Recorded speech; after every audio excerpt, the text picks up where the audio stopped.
2 दिवसीय रूस के दौरे पर प्रधानमंत्री मोदी 22वें भारत रूस वार्षिक शिखर सम्मेलन में लेंगे भाग। आज और कल मॉस्को में रहेंगे प्रधानमंत्री मोदी।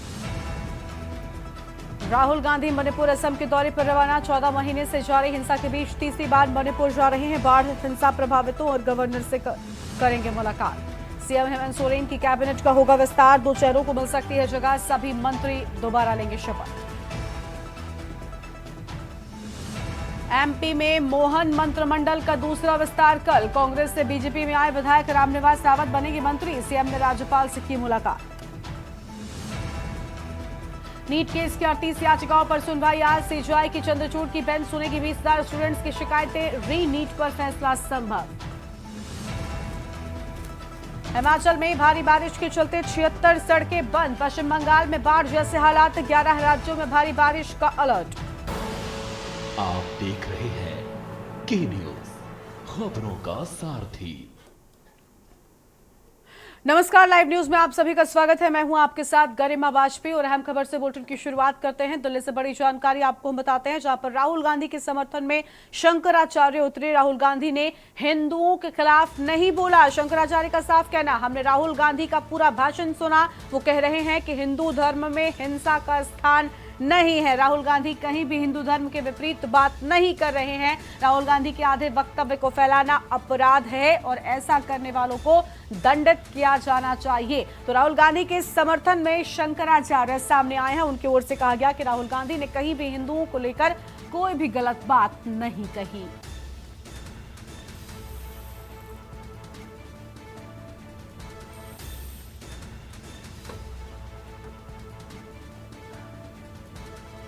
उन्होंने कहा कि राहुल गांधी के वक्तव्य को आधा अधूरा साझा करना गलत है और राहुल गांधी के समर्थन में शंकराचार्य नजर आए हैं।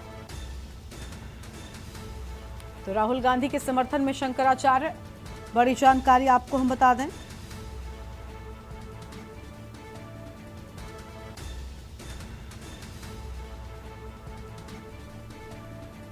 उन्होंने कहा कि वो कह रहे हैं कि हिंदू धर्म में हिंसा का कोई स्थान नहीं। अहम जानकारी आपको हम बता रहे हैं।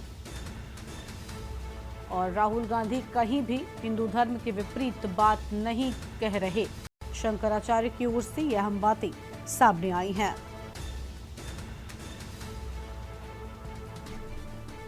तो ये बड़ी जानकारी आपको हम बता रहे हैं।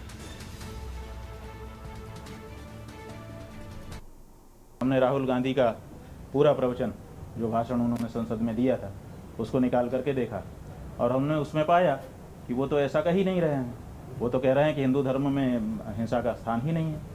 तो जब वो साफ कह रहे हैं कि हिंदू धर्म में स्थान नहीं है, तो फिर उनके ऊपर ये आरोप लगाना कि उन्होंने हिंदू धर्म के विपरीत कोई बात कही है, उनके आधे वक्तव्य को, अंश को निकाल करके और उसको फैला करके, ये हम समझते हैं कि अपराध है, दुष्प्रचार है और ऐसा करने वाले को दंडित किया जाना चाहिए।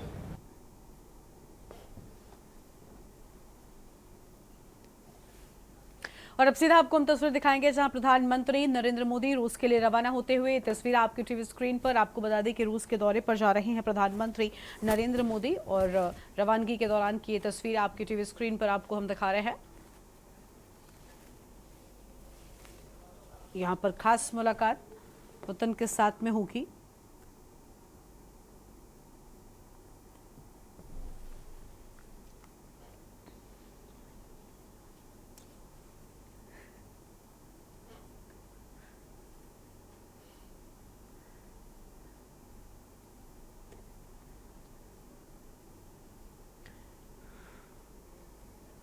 तो पीएम मोदी का रूस दौरा और रूस के लिए रवाना प्रधानमंत्री नरेंद्र मोदी, तस्वीर आपको हम दिखा रहे हैं। तो ये तस्वीर आपको हम दिखा रहे थे, जहां रूस के दौरे पर प्रधानमंत्री नरेंद्र मोदी रवाना हो चुके हैं और रवानगी के दौरान की ही तस्वीर आपकी टीवी स्क्रीन पर आपको हम दिखा रहे थे। अब आगे बढ़ते हैं खबरों की ओर और दिल्ली से खबर आपको बताते हैं, जहां पर हरियाणा बीजेपी की आज अहम बैठक होगी। धर्मेंद्र प्रधान और विप्लव देव बैठक में शिरकत करेंगे और मनोहर लाल, सीएम सैनी बैठक में शामिल होंगे। सतीश पुनिया, सुरेंद्र नागर, सुरेंद्र नाथ भी इस बैठक का हिस्सा रहेंगे और विधानसभा चुनाव की तैयारी पर मंथन होगा। शाम 7 बजे दिल्ली में बीजेपी की बैठक होगी। तो शाम 7 बजे दिल्ली में होगी बीजेपी की बैठक। बड़ी खबर आपको हम बता दें।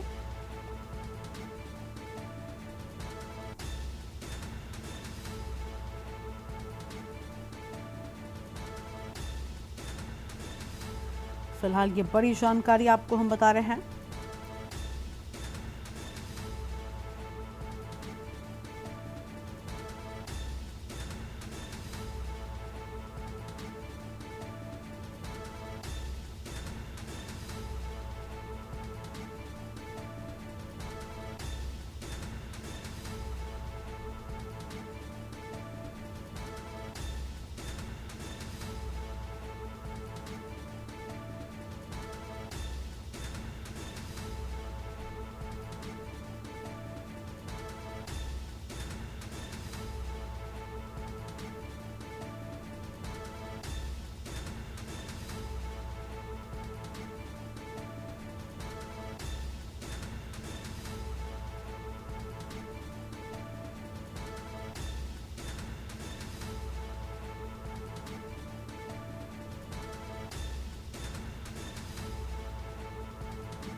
तो शाम 7 बजे दिल्ली में बीजेपी की अहम बैठक होनी है। बड़ी जानकारी आपको हम बता दें।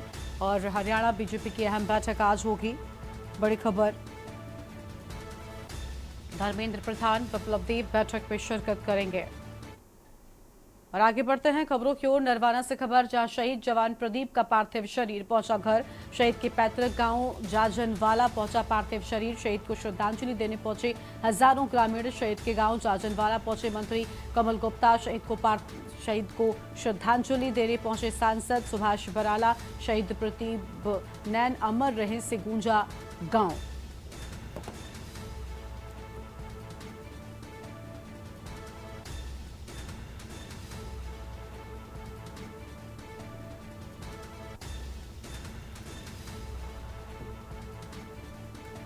तो ये बड़ी खबर आपको हम बता रहे हैं, जहां पर शहीद को श्रद्धांजलि देने के लिए पहुंचे हैं सांसद सुभाष बराला।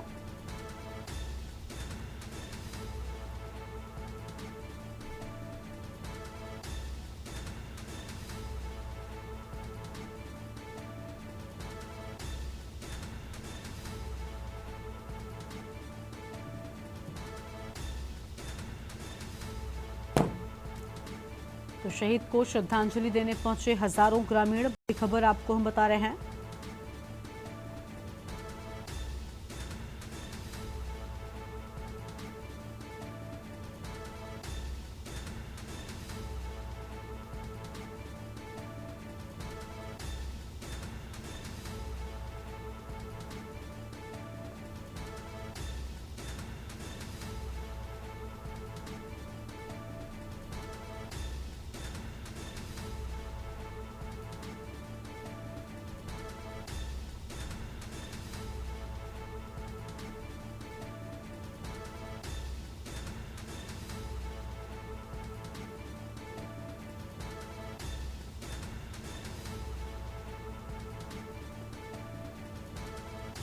तो यह हम जानकारी आपको हम बता रहे हैं।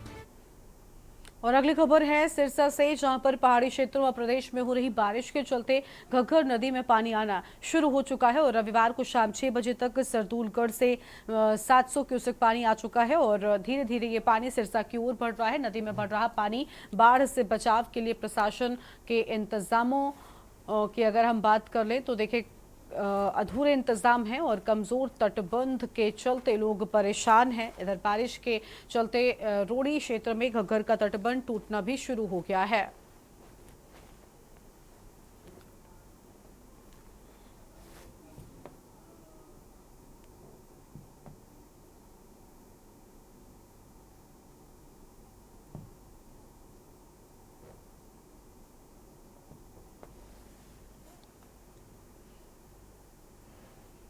हरियाणा में विधानसभा के चुनाव नजदीक आ रहे हैं। इसी को लेकर हर पार्टी के कार्यकर्ता विधानसभा टिकट पाने के लिए अलग अलग तरीके से जुगत लगाने में जुट गए हैं। ऐसा ही एक नजारा देखने को मिला हरियाणा के जिले फरीदाबाद के वल्लभगढ़ विधानसभा में, जहां पर कैबिनेट मंत्री मूलचंद शर्मा की विधानसभा में एक बीजेपी के कार्यकर्ता भरत भूषण शक्ति प्रदर्शन कर टिकट पर अपनी दावेदारी जताई। उन्होंने कहा कि टिकट मांगना सबका हक है और वो भी टिकट को लेकर अपनी दावेदारी कर रहे हैं। अगर उन्हें टिकट मिलती है तो वो पिछले 10 सालों में हुए विकास कार्यों को और तेज करेंगे।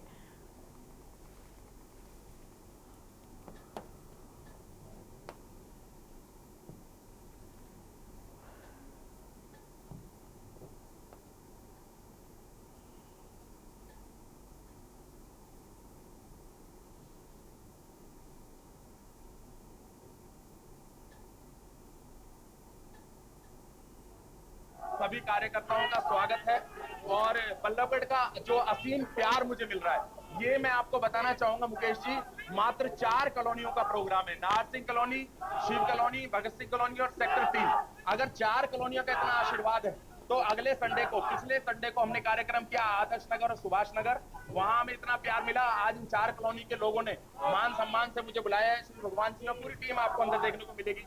और अगर बल्लभगढ़ का इतना प्यार मिलेगा तो निश्चित तौर पे इस प्यार के, इस आशीर्वाद के हर एक चीज को मैं उतारूंगा, इनकी सेवा करके, राजनीति के माध्यम से या समाज सेवा के माध्यम से इनके साथ, इनके सुख दुख का सहभागी बनूंगा।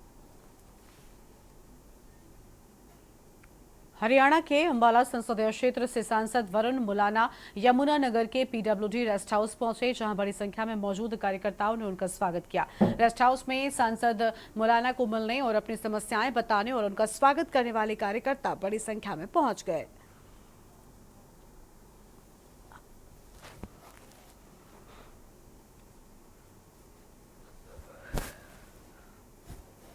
ये भाजपा की सरकार ने नहीं चलाए और कभी भी कंप्यूटर लाया गया था राजीव गांधी जी के द्वारा, जनता को परेशान करने के लिए नहीं लाया गया था, जनता की सहूलियत के लिए लाया गया था। ये भाजपा की सरकार है जिसने जन जन को दुखी करने का काम किया है पोर्टल के माध्यम से। सर, जब आप साफ हमारे नेता कर चुके हैं, उदय भान जी भी, चौधरी भूपेंद्र सिंह हुड्डा जी भी, कि जिन जिन पोर्टल के माध्यम से जनता को परेशानी आ रही है उन पोर्टल्स को नहीं रखा जाएगा। पर मैं तो बाद में दूंगा, पहले तो आप सोचिए ना कि भाजपा ने कितने नंबर दिए हैं। भाजपा ने इस सरकार को फेल माना है, तभी तो चेहरों को बता। तो नए मुख्यमंत्री नारायणगढ़ में क्या हालत रही है, उनके अपने गांव में क्या हालत रही है, उनके सरपंच भी जो है उनके खिलाफ हैं, तो उससे पता चलता है जनमानस ही उनके खिलाफ है, उनका विधानसभा क्षेत्र ही उनके खिलाफ है। इससे आपको साफ पता चलता है कि उनकी कितनी जो है लोगों के बीच में हालात हैं। तो ऐसे में आपको क्या लखनऊ से खबर आपको बताते हैं, जहां बीएसपी ने 5 दलों में बनाई नई कमेटी। बीएसपी सुप्रीमो मायावती के निर्देश पर बनी कमेटी और लखनऊ, रायबरेली, प्रतापगढ़ में बनी नई कमेटी। उन्नाव और प्रयागराज में भी कमेटी बनाए जाने की बात सामने आई है। अहम जानकारी आपको हम बता रहे हैं, जहां पर नई कमेटी बनाई गई है। और ये बड़ी खबर आपको हम बता दें, उन्नाव प्रयागराज में भी नई कमेटी बनी है। बीएसपी सुप्रीमो मायावती के निर्देश पर इन नई कमेटियों को बनाया गया है। और लखनऊ, रायबरेली, प्रतापगढ़ में नई कमेटी गठित कर दी गई है। उन्नाव और प्रयागराज की बात कर लें तो यहां पर भी नई कमेटी बनाए जाने की बात सामने आई है।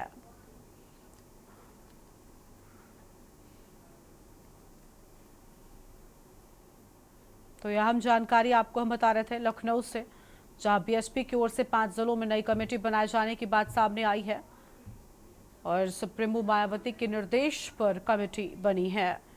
लखनऊ से खबर आपको हम बता रहे थे, जहां पर मायावती की ओर से निर्देश दे दिया गया है और नई कमेटी भी गठित कर दी गई है।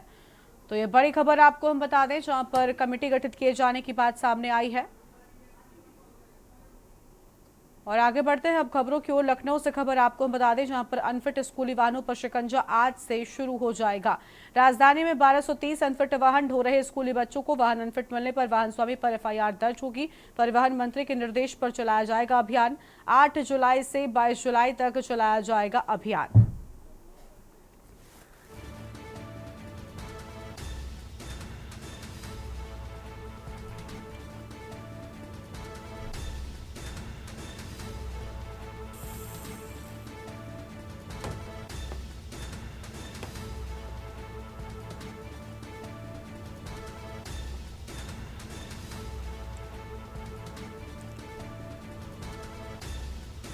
तो यह अहम खबर आपको हम बता रहे हैं। वाहन अनफिट मिलने पर वाहन स्वामी पर दर्ज होगी एफआईआर। बड़ी जानकारी आपको हम बता रहे हैं।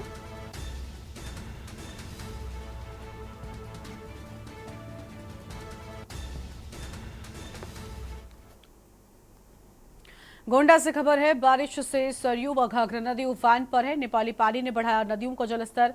गिरचा, शारदा, सरयू बैराज से छोड़ा गया पानी। 3.25 लाख क्यूसेक पानी घाघरा में डिस्चार्ज हुआ। नदी में कटने से के डर से लोग तोड़ रहे अपना आशियाना। खुद के पक्के मकान पर लोग चला रहे हैं हथौड़ा। घाघरा नदी खतरे के निशान से सिर्फ 1 मीटर नीचे है। तो घाघरा नदी खतरे के निशान से महज 1 मीटर नीचे और लोग खुद अपना आशियाना तोड़ रहे हैं। बड़ी खबर आपको हम बता रहे हैं।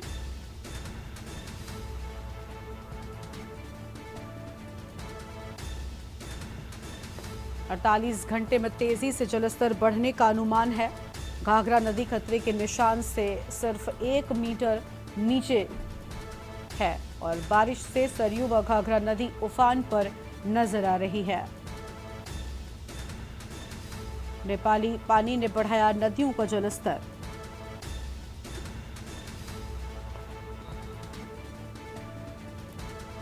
तो नेपाली पानी ने नदियों का जलस्तर बढ़ाया है।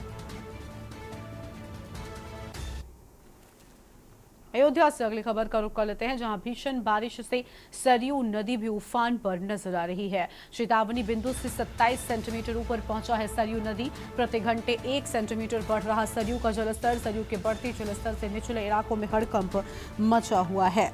तो ये बड़ी जानकारी आपको हम बता रहे हैं।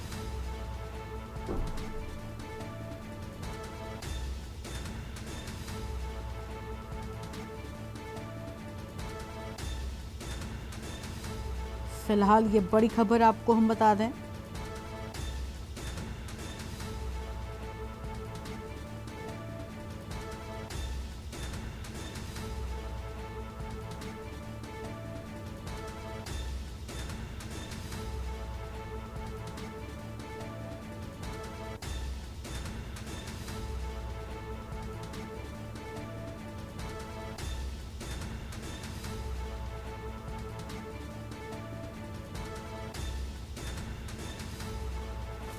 तो प्रति घंटे 1 सेंटीमीटर बढ़ रहा है सरयू का जलस्तर। लगातार बढ़ रहा नदियों का जलस्तर लोगों के लिए मुसीबत बन गया है।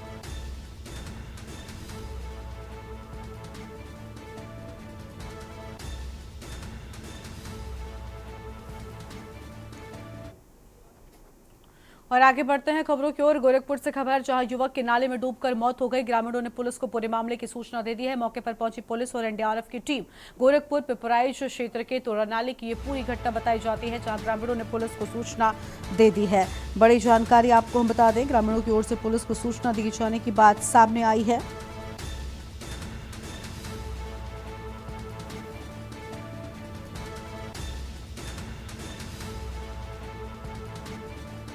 फिलहाल ये बड़ी जानकारी आपको हम बता रहे हैं।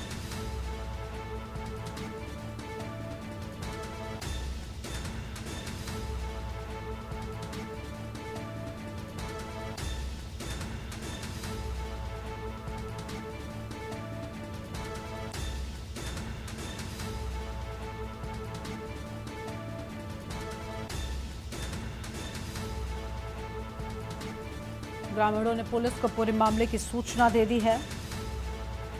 अहम खबर आपको हम बता रहे हैं। और मौके पर पहुंची पुलिस और एनडीआरएफ की टीम।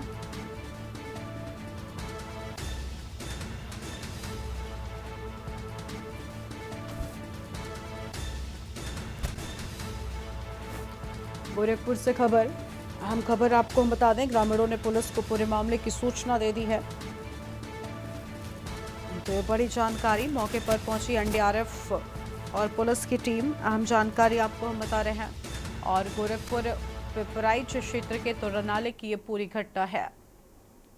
शामली के कैराना में एक दिन पूर्व सीने में कैंची घोंपकर युवक को मौत की नींद सुलाने वाले हत्यारे दर्जी को पुलिस ने गिरफ्तार कर जेल भेज दिया है। पुलिस ने पकड़े गए आरोपी के कब्जे से आलाए कत्ल कैंची भी बरामद कर ली है। हालांकि हत्याकांड का दूसरा नामजद आरोपी अभी पुलिस की गिरफ्त से बाहर है।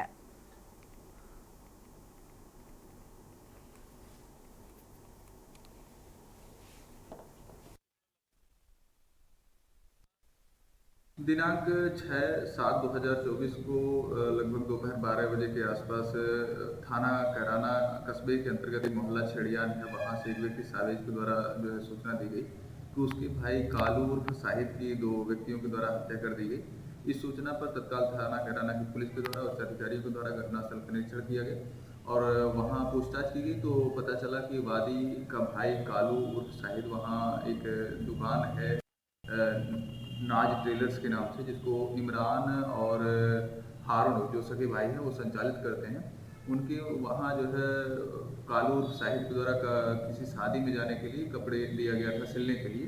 वो उसे लेने गया था तो उस पर कपड़ा उनके द्वारा दिया नहीं गया और उससे कहा सुनी हुई, गाली गलौज हुई और उनके द्वारा उसकी हत्या की गई। उसमें सुसंगत धाराओं में अभियोग का पंजीकरण किया गया था और उसमें शेष विधिक कार्रवाई भी की जा रही है। आज उसमें एक वांछित अभियुक्त इमरान को जो है कैराना पुलिस के द्वारा नियमानुसार गिरफ्तार किया गया है।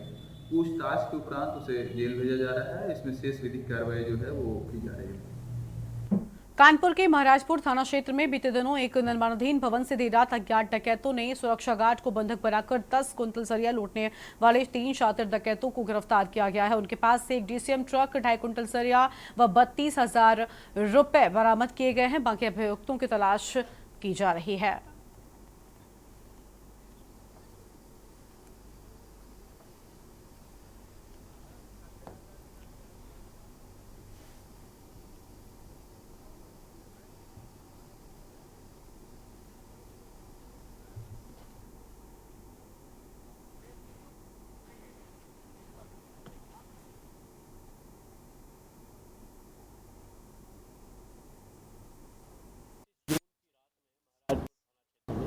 एक निर्माणाधीन प्लाट पे डकैती पड़ी, जो वहाँ पे सरिया रखा हुआ था वो सरिया को लूटा गया, चोरी हुई वहाँ पे सरिये को ले जा करके, जिसमें जो वहाँ पे गार्ड था उसको बंधक बना लिया गया।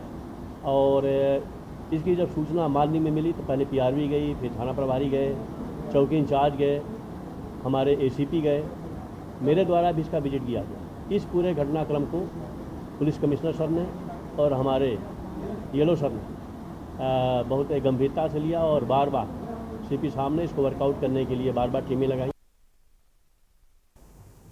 और अगली खबर आपको दिल्ली से बताते हैं। इस बीच दिल्ली से एक बड़ी जानकारी आपको हम बता दें तो दिल्ली से अहम खबर, जहां प्रधानमंत्री मोदी ने ट्वीट किया है। दिल्ली से बड़ी खबर आपको बता दें, प्रधानमंत्री नरेंद्र मोदी ने ट्वीट किया और उन्होंने कहा कि मैं अगले 3 दिन रूस और ऑस्ट्रेलिया में रहूंगा। देखिए, अभी कुछ देर पहले हमने आपको तस्वीरें भी दिखाई थी जहां दौरे पर रवाना हो चुके हैं आज प्रधानमंत्री नरेंद्र मोदी।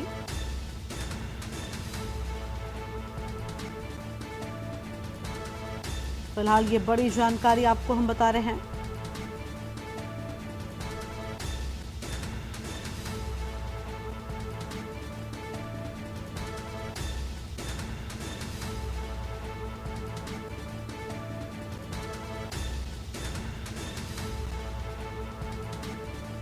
और भारतीयों के साथ बात करने के लिए उत्सुक हूं, प्रधानमंत्री नरेंद्र मोदी की ओर से ट्वीट किया गया है। अभी कुछ देर पहले ही प्रधानमंत्री रवाना हुए हैं और ऑस्ट्रेलिया और रूस के दौरे पर प्रधानमंत्री, उन्होंने कहा कि मैं अगले 3 दिन रूस और ऑस्ट्रेलिया के दौरे पर रहूंगा। दोनों देशों के साथ भारत की पुरानी मित्रता की भी बात उन्होंने अपने इस ट्वीट में कही है। उन्होंने कहा कि मैं इन देशों में रहने वाले भारतीयों से भी बात करूंगा।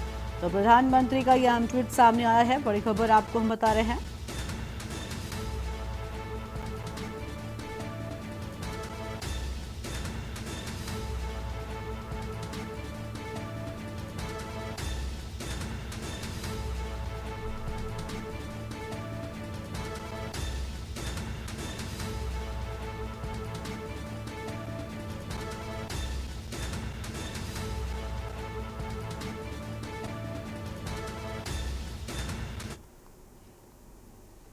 और अगली खबर लखनऊ से आपको हम बताते हैं। बड़ी जानकारी लखनऊ से इस बीच सामने आ रही है, जहां छात्रा पर एसिड अटैक का मामला। अहम खबर आपको हम बता दें, लखनऊ से छात्रा पर एसिड अटैक का मामला पुलिस की जांच में बड़ा खुलासा होने की बात सामने आई है।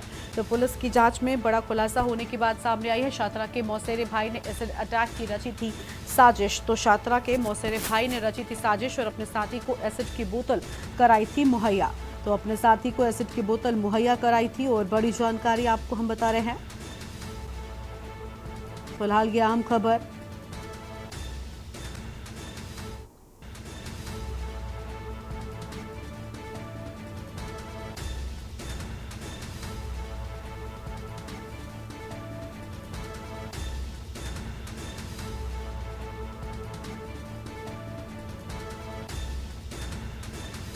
लखनऊ से अहम जानकारी आपको हम बता रहे हैं, छात्रा पर एसिड अटैक की पूरी घटना, पुलिस की जांच में बड़ा खुलासा। शिवा शर्मा हमारे साथ में इसी खबर पर है। शिवा, पूरी जानकारी क्या है आपके पास? बताया जा रहा है कि छात्रा के मौसेरे भाई ने साजिश रची थी। देखिए, बिल्कुल ये पुलिस की जांच में निकल करके सामने आया है कि जो छात्रा का मौसेरा भाई था, उसी ने अभिषेक वर्मा, जो मुख्य आरोपी था जिसने एसिड अटैक किया था, उसको लोकेशन भेजी थी और उस पते की जगह बताई थी जहां पर वो छात्रा और उसका भाई खड़ा हुआ था। चूंकि जो अभिषेक वर्मा था, जब उसके मुठभेड़ के बाद गिरफ्तारी की गई थी, तो उसके पास से जो फोन मौजूद बरामद हुआ था, उसके आधार पर पुलिस ने जब जांच की तो लोकेशन वगैरह उसको उसके मोबाइल में मिली और वो छात्रा के भाई ने ही वो लोकेशन भेजी थी। तो पुलिस का ज्यादातर संदेह ये है कि जो एसिड अटैक हुआ है, जो मौसेरा भाई भी उसको छात्रा का उसमें झुलता है, कुछ छात्रा झुलती है, तो इस पूरी घटना का जो ज्यादातर हिस्सा था उसमें मौसेरे भाई पर ज्यादा शक गया है और उसी ने उस पूरी घटना को अंजाम देने के लिए रचा था। लेकिन बड़ा सवाल यह है कि जो अभिषेक वर्मा के पास से एसिड आया था, वो खुद वो उसने खरीदा था या फिर एमबीबीएस का जो कि छात्र है, वो मेडिकल कॉलेज का ऋषभ है, जो मौसेरा भाई है छात्रा का, उसने उसको एसिड अटैक मुहैया कराया था, एसिड मुहैया कराया था। तो ये सारी पुलिस की जो जांच है उसमें आगे भी जरूर खुलासे होंगे, लेकिन ये जरूर पुलिस की जांच में अहम खुलासा हुआ है कि ज्यादातर जो आरोप है वो ऋषभ की तरफ, यानी कि जो छात्रा का भाई है उसकी तरफ आरोप ज्यादातर होते चले जा रहे हैं। लेकिन शुरुआती दौर में जब छात्रा के ऊपर एसिड अटैक हुआ था, तब परिवार वालों को इस बात की सहानुभूति थी कि उसके मौसेरे भाई ने उसको बचाया है। लेकिन जैसे जैसे पुलिस जांच आगे बढ़ती चली जा रही है, मौसेरा भाई इस पूरे घटनाक्रम में खुद पर खुद फंसता चला जा रहा है। क्योंकि ये प्राइमा फेसी पहले भी दिखाई दी थी कि जो आरोपी अभिषेक वर्मा है वो छात्रा के मौसेरा भाई का एक बहुत अच्छा दोस्त है, क्योंकि दोनों ही लखीमपुर खीरी के रहने वाले हैं। तो पुलिस जैसे जैसे जांच आगे बढ़ाएगी, जो चार्जशीट दाखिल करेगी, उसमें छात्रा के मौसेरे भाई का नाम जरूर डालेगी अगर उसको तथ्य उनके खिलाफ मिलेंगे। लेकिन अभी एक फिलहाल बहुत बड़ा खुलासा हुआ है कि जो लोकेशन थी घटनाक्रम की, घटनास्थल की, वो छात्रा के मौसेरे भाई ने आरोपी अभिषेक वर्मा को भेजी थी। ठीक है, बहुत शुक्रिया आपका शिवा हमारे साथ जुड़ने के लिए और अहम जानकारी के लिए। तो केजीएमयू में एमबीबीएस का छात्र है मौसेरा भाई और फिलहाल पुलिस के जंगल में फंसता नजर आ रहा है। चौक क्षेत्र में छात्रा पर एसिड अटैक का ये पूरा मामला।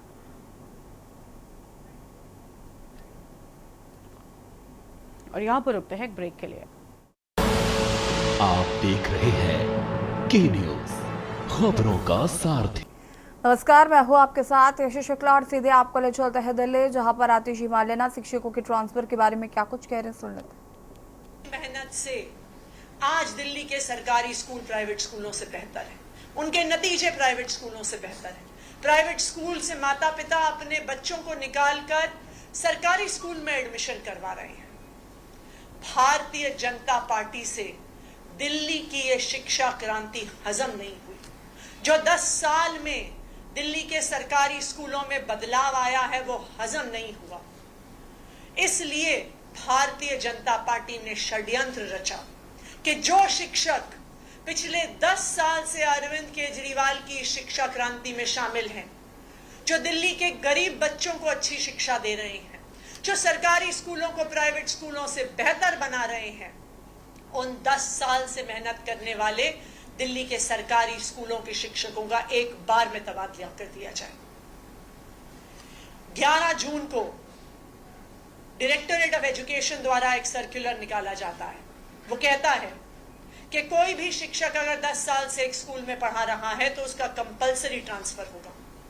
यह दिल्ली सरकार के इतिहास में कभी नहीं हुआ, यह दिल्ली सरकार के शिक्षा विभाग के इतिहास में कभी नहीं हुआ। लेकिन 10 साल से एक स्कूल में मेहनत करने वाले टीचर को कंपलसरी ट्रांसफर का ऑर्डर निकल जाता है। 28 जून को मैं डायरेक्टर एजुकेशन को बुलाती हूं और कहती हूं इस ऑर्डर को वापस लो। 1 जुलाई को यही आदेश मैं डायरेक्टर एजुकेशन को लिखित में देती हूं, लेकिन भारतीय जनता पार्टी दिल्ली के सरकारी स्कूलों की अच्छी परफॉर्मेंस देख के सहन नहीं कर पाती और अपने एलजी साहब के माध्यम से 2 जुलाई को रात के बीचों बीच 5000 सरकारी स्कूल के टीचर्स का तबादला कर देती है। ये तबादले सिर्फ और सिर्फ एक षड्यंत्र के तहत हुए, दिल्ली के सरकारी स्कूलों को बर्बाद करने के लिए। 2 जुलाई को जब यह आदेश आया तो टीचर्स परेशान हुए, बच्चे परेशान हुए, बच्चों के माता पिता परेशान हुए। 2 जुलाई को मैंने दिल्ली के लोगों से वादा किया था, दिल्ली के टीचर्स से वादा किया था, दिल्ली के सरकारी स्कूलों में पढ़ने वाले बच्चों और उनके माता पिता से वादा किया था कि चाहे भारतीय जनता पार्टी कितने भी षड्यंत्र रच ले, हम दिल्ली के सरकारी स्कूलों को खराब नहीं होने देंगे, बर्बाद नहीं होने देंगे, इस शिक्षा क्रांति पर रोक नहीं लगने देंगे।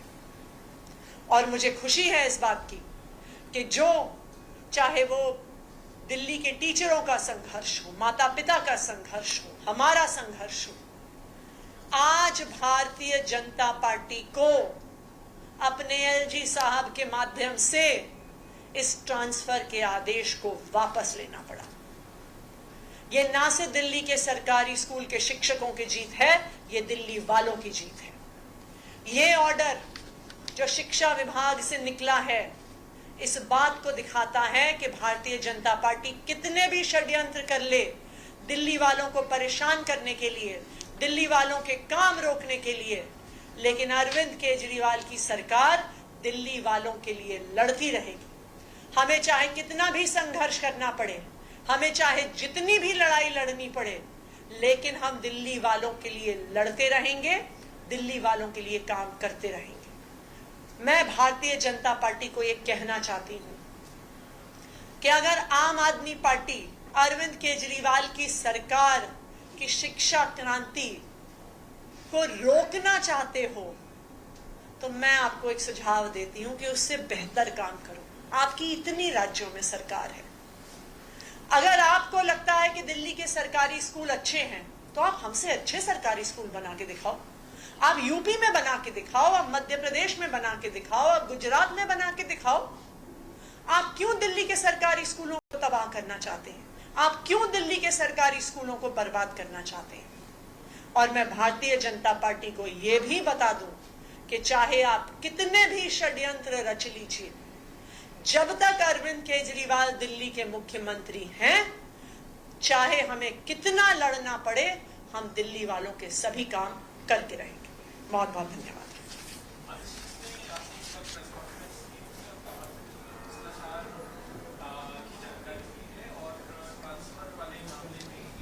और यहाँ पर आतिशी मालेना को आपने सुना, शिक्षकों के ट्रांसफर को लेकर यहाँ पर नाराजगी व्यक्त की है आतिशी मालेना ने। और अब सीधे आपको ले चलते हैं असम, जहाँ पर बाढ़ पीड़ितों से मुलाकात करने के लिए पहुंचे हुए हैं राहुल गांधी। और ये तस्वीरें आपको हम दिखा रहे हैं।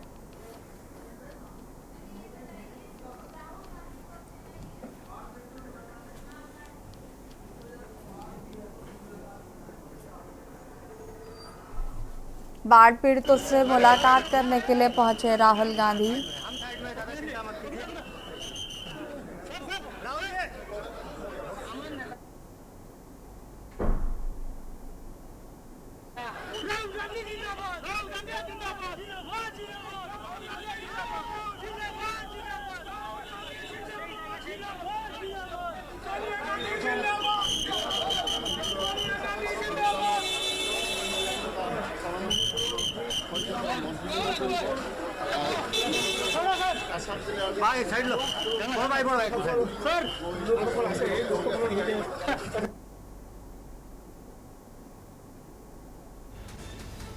बाढ़ पीड़ितों से मुलाकात करने के लिए पहुंचे हुए हैं राहुल गांधी।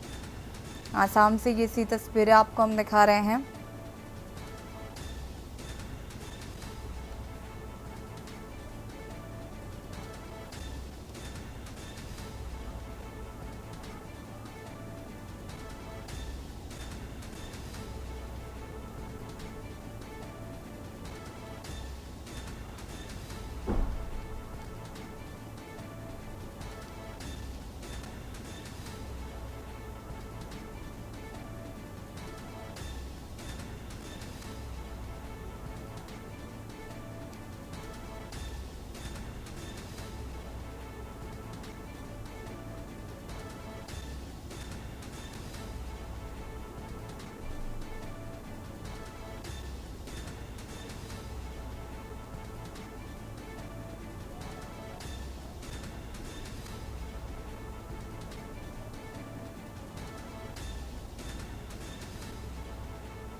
और इसी बीच आपको श्रावस्ती से खबर बता देते हैं। श्रावस्ती से खबर, बाढ़ के तेज बहाव में बहे 2 युवक। श्रावस्ती से खबर आपको बता रहे हैं, मछली पालन का कार्य करते थे दोनों युवक। 12 घंटे बीतने पर भी नहीं लगा सुराग।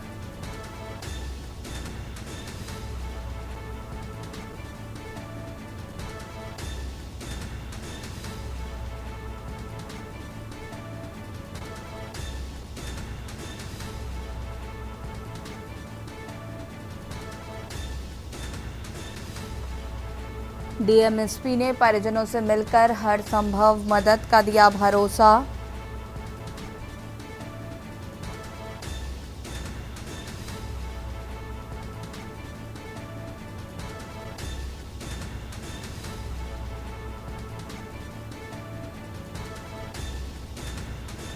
मछली पालन का कार्य करते थे दोनों युवक।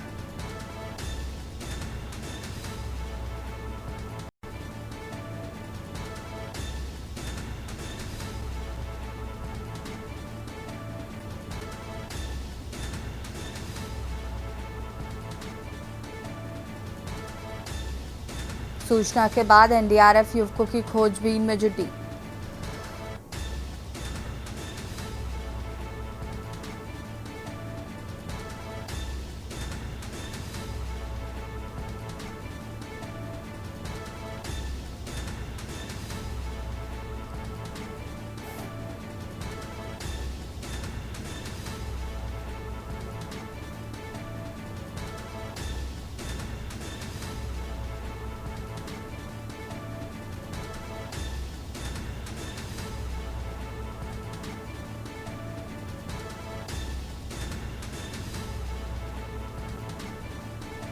बारह घंटे से बीतने पर भी नहीं लगा सुराग।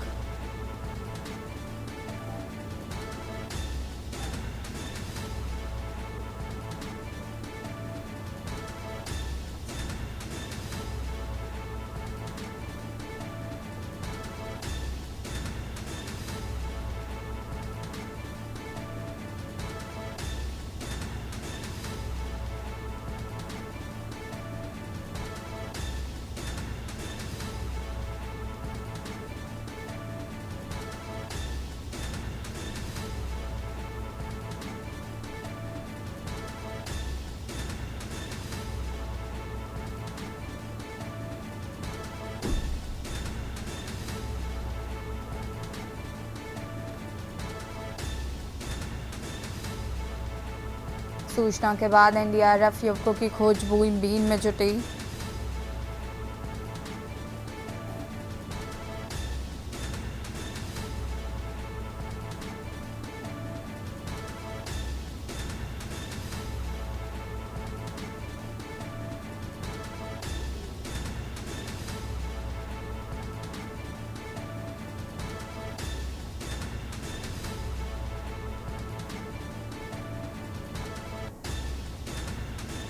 12 घंटे से बीतने पर भी नहीं लगा सुराग।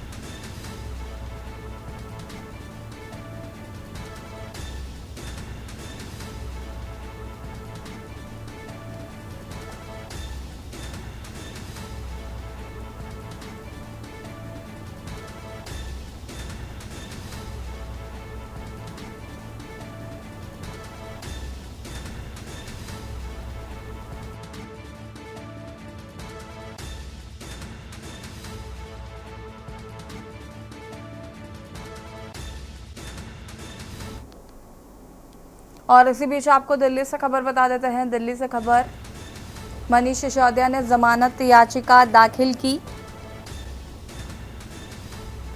सिसोदिया ने सुप्रीम कोर्ट में जमानत याचिका की दाखिल।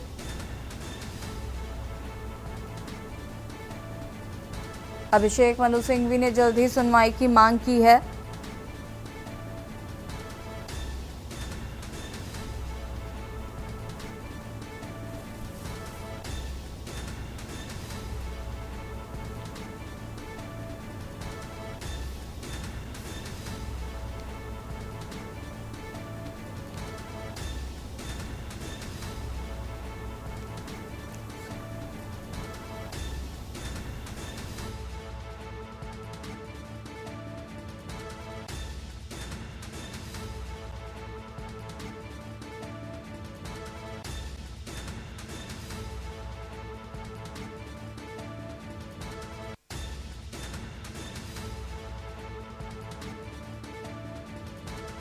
के जयदर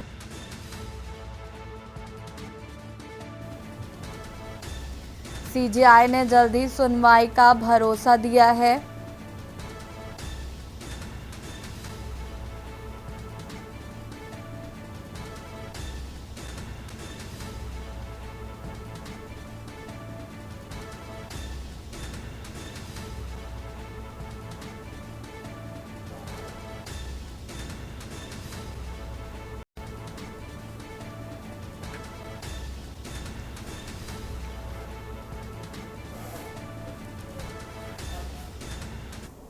और अब आपको पीलीभीत से खबर बता देते हैं। पीलीभीत से खबर,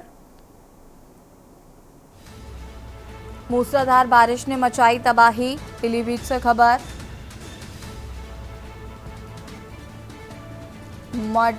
माधव टांडा पीलीभीत हाईवे कई जगह से भरा।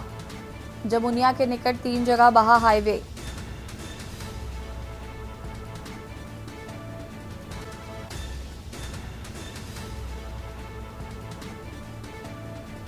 जमुनिया के निकट 3 जगह बहा हाईवे।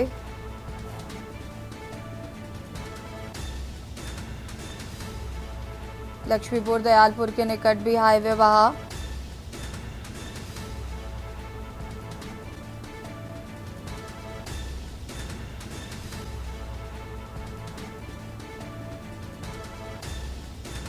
मूसलाधार बारिश ने मचाई तबाही।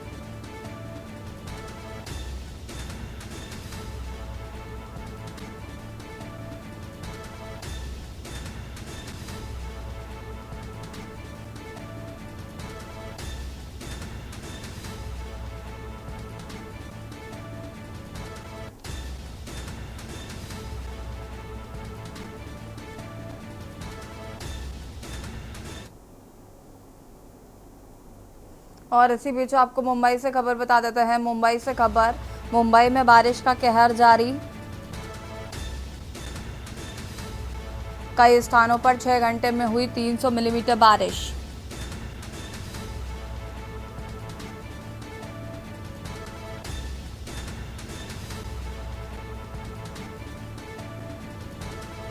कई क्षेत्रों में स्कूल, कॉलेज, ऑफिस बंद किए गए।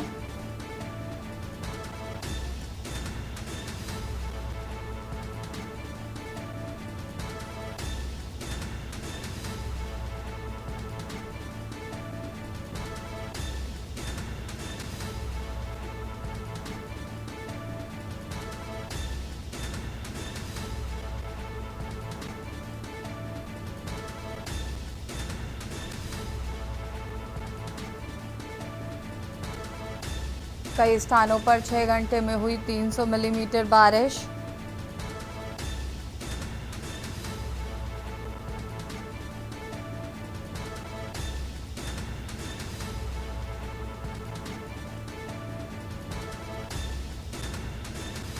मुंबई में बारिश का कहर जारी।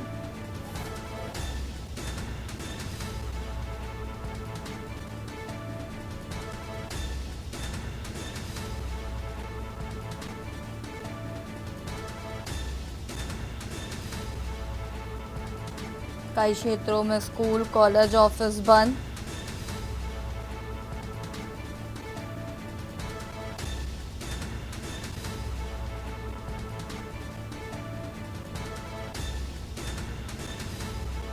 कई स्थानों पर 6 घंटे में हुई लगातार बारिश। 300 मिलीमीटर हुई बारिश। सड़कों पर भरा पानी, आवागमन बाधित।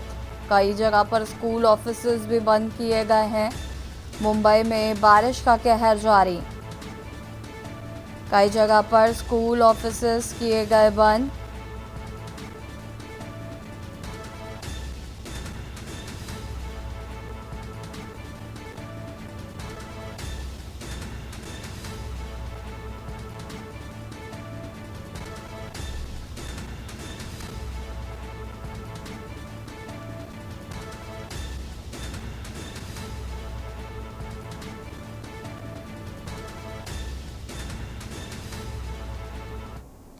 और राहुल गांधी का मणिपुर और असम दौरा। आपको बता दें कि बाढ़ प्रभावितों से मिलने पहुंचे राहुल गांधी।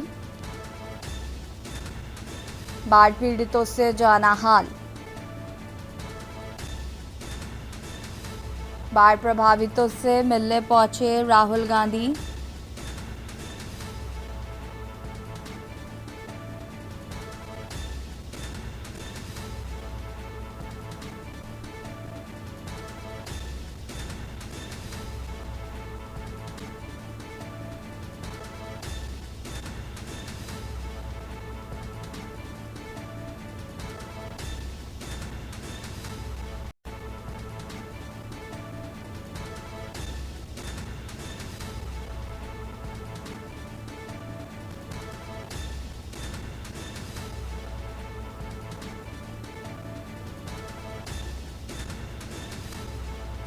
बाढ़ पीड़ितों से जाना हाल। बाढ़ प्रभावितों से मिलने पहुंचे राहुल गांधी।